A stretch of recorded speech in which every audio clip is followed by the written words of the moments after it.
I want to alert the world to China's stealth war. It's a terrifying message. If you remember back in World War II, there was an evil axis with Nazi Germany and other evil countries. Well, there's an evil axis today. You've got the Chinese Communist Party, you've got Russia, you've got Iran, you've got North Korea. They're selling each other military equipment, military espionage, military training, military this, military exercises, intelligence, and so on. So they're allied to where it makes sense for them. As long as it serves to defeat the free world, they're in. A superpower war would be a type of conflict we haven't seen since the Second World War. Should President Biden confront the aggressive actions of Beijing? Chinese military has become noticeably more aggressive. How volatile does that make the region?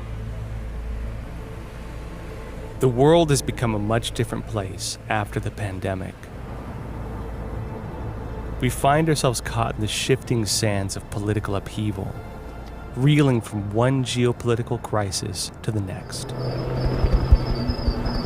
Be it the Taliban takeover of Afghanistan, Russia's invasion of Ukraine, or the current tensions at the Taiwan Strait, America is scrambling to catch up. At home, life has never gone back to the way it was. Main story this week, as it concerns a topic. With soaring prices and inflation overwhelming the country, it's hard to see hope in the near future, where our very livelihoods are now at stake. The question on everyone's mind, are we headed for a recession? How the United States might react if China were to invade Taiwan. Warning for the United States. Every morning I wake up, I'm worried about the safety and future of my family. What's really set American nerves on the edge is the revelation that these crises in the wake of the pandemic have the CCP written all over it. We've seen the regime's fingerprints all over the place. But what is their plan behind the scenes? What is their ultimate goal? And just how far is the CCP willing to go?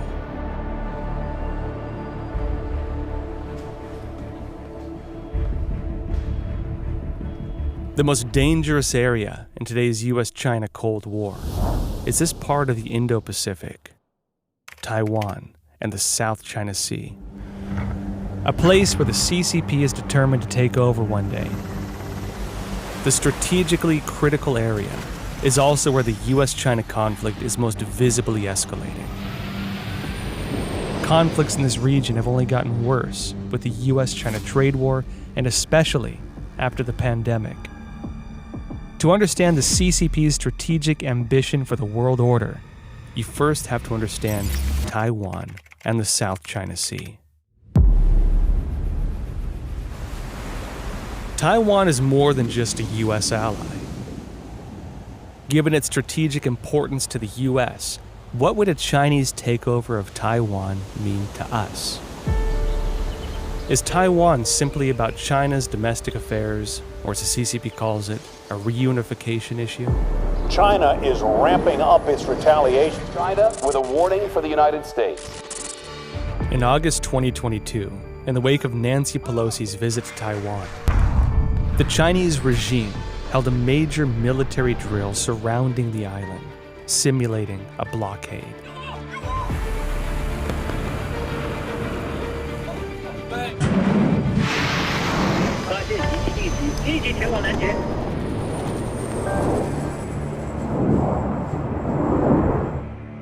Days after the drills, in Beijing's new white paper titled The Taiwan Question and China's Reunification in the New Era, the regime refused to rule out force in its bid to take over the island. But how? Given its recent drills, Beijing is letting on two scenarios: to take over Taiwan in an all-out war, or to blockade the island, forcing its leaders into submission. Xi Jinping right now has the incentives to do something that would take us by surprise. If they need to do so with war, they're going to do that. It has been slow on behalf of Americans to recognize that. We shouldn't view Taiwan as the CCP's ultimate goal, but as the first domino in a quest to reach regional and global dominance. If Taiwan falls, it will not be the end, but rather a beginning. The problem is this: the island's location. Taiwan sits at a pivotal point in the first island chain that the U.S. sees as its line of defense to prevent the CCP's naval expansion into the Pacific. If Taiwan is lost to China, it will be much harder for the U.S. to protect other first island nations, like Japan and South Korea, and U.S. military bases there will also be in peril.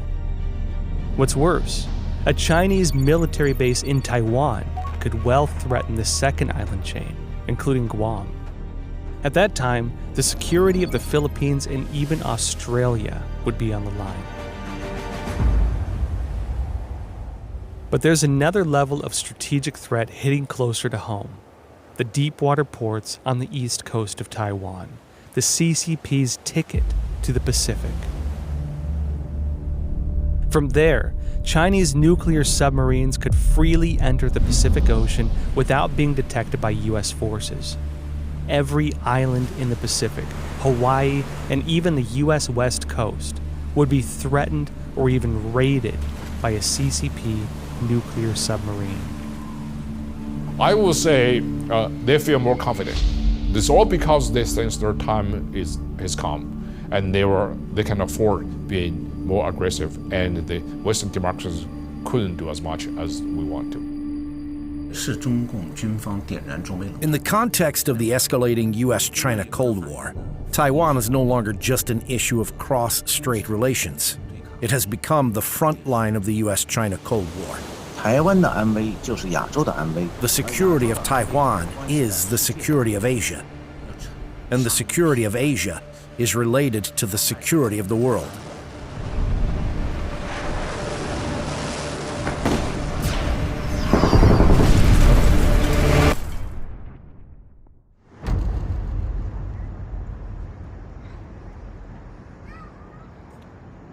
What is the CCP doing to prepare itself to become the world's dominant power? How serious is the military threat posed by the CCP to the United States? This is a battle most Americans never saw coming. China is increasing its nuclear arsenal at a much faster rate than the U.S. anticipated. There's new concern tonight about China's military capabilities. Bottom line, all this essentially means China is close to being able to launch a nuclear warhead against any other nation without any warning. A recent Pentagon report warns China could have 1,000 nuclear warheads by 2030. Clearly, the Pentagon has been shaken by the advances that the Chinese military has made. Meanwhile, the Chinese regime is developing hypersonic glide missiles. China's apparent hypersonic glide weapons test, in theory, could be capable of carrying a nuclear warhead that the U.S. can't see or defeat. Go into space. U.S. military officials admit that the U.S. lags behind China in its hypersonic weapons. It is very concerning. I think I saw in some of the newspapers they used the term Sputnik moment. I don't know if it's quite a Sputnik moment, but I think it's very close to that. I mean, basically the general's saying, we're not ready for this. Mm-hmm. We're not ready for this. It has the potential of changing the balance of power between the United States and China. John Hyten, the #2 person in the U.S. military and vice chairman of the Joint Chiefs of Staff, also issued a warning in an interview with CBS. Hyten believes the Chinese are developing the capability to launch a surprise nuclear attack on the U.S. Why are they building all of this capability? They look like a first-use weapon. Because of Earth, control of Earth. This is the most ambitious regime in history. On one side, growing military threats to the U.S. On the other, the CCP strengthening new alliances as the world drifts closer to war. Bloodshed and terror continue. Ukrainians are fleeing by the tens of thousands.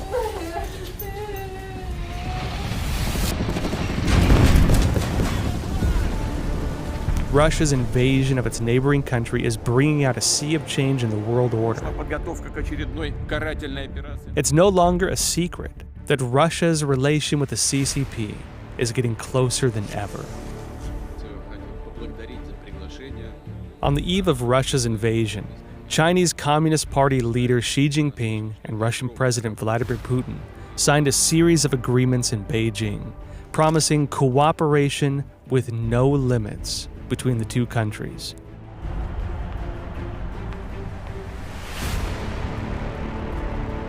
The Chinese are puppeteers. They're puppeteers of governments. They're puppeteers of Russia. I know that Vladimir wouldn't want to admit to that, but that's exactly what's happening, both indirectly and directly. And ultimately, the result of that is that the CCP has greater sway over a far larger number of governments around the world than the Soviets ever had. The Chinese Communist Party's reason for being is to accumulate power. Every day it must accumulate more power. Its agenda for accumulating that power is to reorder power relationships all around the world so that they all benefit the ability of the Chinese Communist Party to remain in power. Work together to face the risks and challenges facing mankind, realizing win-win cooperation and development together.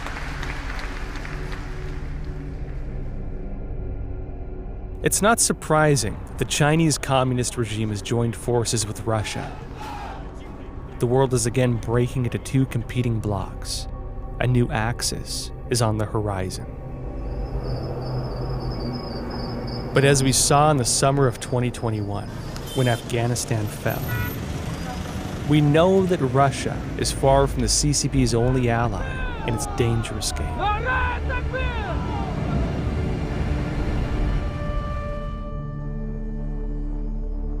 On August 15th, 2021, as the world was focused on investigating the virus origins and all eyes were on the Chinese regime, an incident suddenly shifted our attention.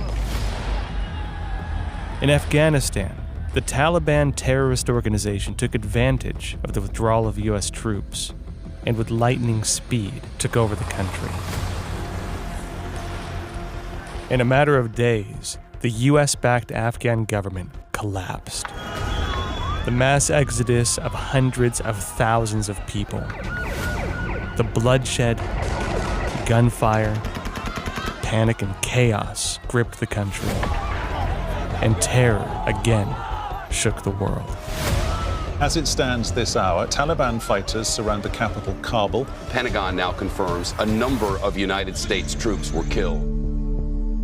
The unexpected casualties of U.S. troops and the Taliban's tough stance brought us back to September 11th, one of the darkest days in American history. A plane has crashed into the World Trade Center. America is under attack. Like 20 years ago, the chilling impact of a new crisis is looming over America. What role did the Chinese regime play in this takeover? Some recent interactions between the CCP, the Taliban, and the U.S. may offer some clues. Our military mission in Afghanistan will conclude on August 31st. On July 8th, the same day that Biden announced the deadline to withdraw U.S. troops from Afghanistan, the Taliban made a clear gesture of goodwill to Beijing. Despite their past support for Uyghur militants in Xinjiang, they reassured the CCP that they would not interfere in China's internal affairs.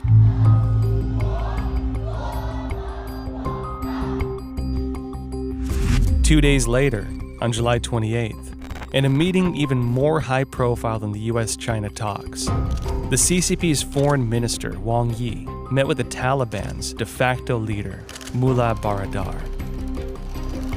The meeting, unprecedented in its publicity, signaled warming ties between the two countries, and was seen by many as a gift from Beijing for the Taliban's future legitimacy. Since August, articles whitewashing the Taliban splashed on the front pages of Chinese media and social media. Almost simultaneously, People's Daily published a series of 18 articles attacking the U.S. Xinhua News Agency, CCTV, and other party-controlled media also joined the anti-U.S. chorus. Nothing of this magnitude has been seen in the entire 42 years since the U.S. and China established diplomatic relations. On September 2nd, Taliban spokesman Zabiullah Mujahid told Italian newspaper La Repubblica that, quote, "China is our most important partner." Because right now we know that in Kabul, you've got members of the Pakistani Intelligence Service, the ISI, and the People's Republic of China, and they're collecting up U.S. gear, moving it across the Pak border, and they're going to export it for exploitation to the PRC. There's another thing. Everybody keeps talking nowadays about the Taliban and Al-Qaeda and Haqqani and ISIS all being different. They're not. The PRC is very powerful. We know that there's connections. Never underestimate the power of blackmail. Why would the CCP insist on siding with terrorists? This question weighed on me. Among Beijing's highest-ranking strategists, Jin Sanrong may hold the key to part of the story. Jin is a professor and vice dean of the School of International Relations at Renmin University in China. He is an expert on U.S. affairs and is considered one of the top strategists who has the most sway over CCP leader Xi Jinping. In July 2016, Jin made a long speech at the U.S.-China Strategic Philosophy Symposium. At the center of his speech was the CCP's agenda against America. Of course, we can have other evil tactics, such as furthering the chaos of the world. But the problem with the United States is that it is truly diverse. Among Western countries, the U.S. enjoys the highest degree of democracy. Of course, diversity has one advantage. The people have freedom, such as freedom of speech. But it comes with disadvantages too. It's very difficult for the people to come to a consensus. The best scenario for the U.S. is that it has a very clear external enemy. If there are two enemies, the United States will lose its focus. This was the situation before World War II. There were two enemies, one Nazi Germany and the other the Red Scare, the Soviet Union. Because of that, the U.S. started fighting internally, even before the war began. Now, if there were three external enemies for the U.S., you could see how that would be a mess, let alone four. So China's strategic goal is to make sure that the U.S. has four enemies, and one of them must be a terrorist group. Russia is like one, but it's not enough. In Jin's words, the Chinese regime wants to create multiple enemies for America, and in so doing, distract our country and have our hands full. If terrorism is our biggest enemy, the CCP has every reason to raise a tiger against the U.S.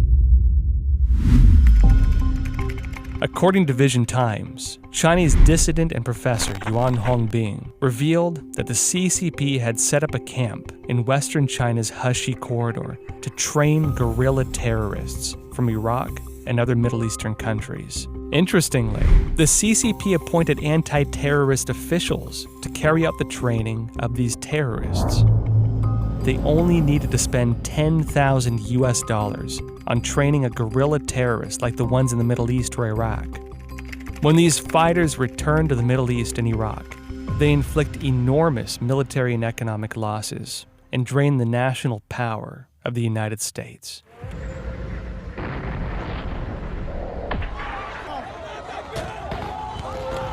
When you understand that, then you understand that all of the anger and really the hurt that has come from the destruction of America must be focused on the Chinese Communist Party and the people that work with the party to help them do that. It was very clear to me that this image that the American media had been portraying, which is that we were competitors with the CCP, was not true. The Communist Party of China is a threat to the United States. It's a threat to every country. It is a threat to the whole notion of civilization. Yes, the Chinese Communist Party has posed a threat, and that threat is a central threat of our times. China could no longer be treated as a regional threat. It's a global threat. Whoever the next president of the United States is, whether it's a second term for Biden or someone else on his side or a conservative, it's imperative that all Americans, regardless of who they vote for, recognize in those presidential debates, there needs to be violent agreement between the two major candidates for president that the greatest threat facing the United States is the CCP. They're not a strategic rival. They're not even an adversary. They're an enemy, and they must be defeated.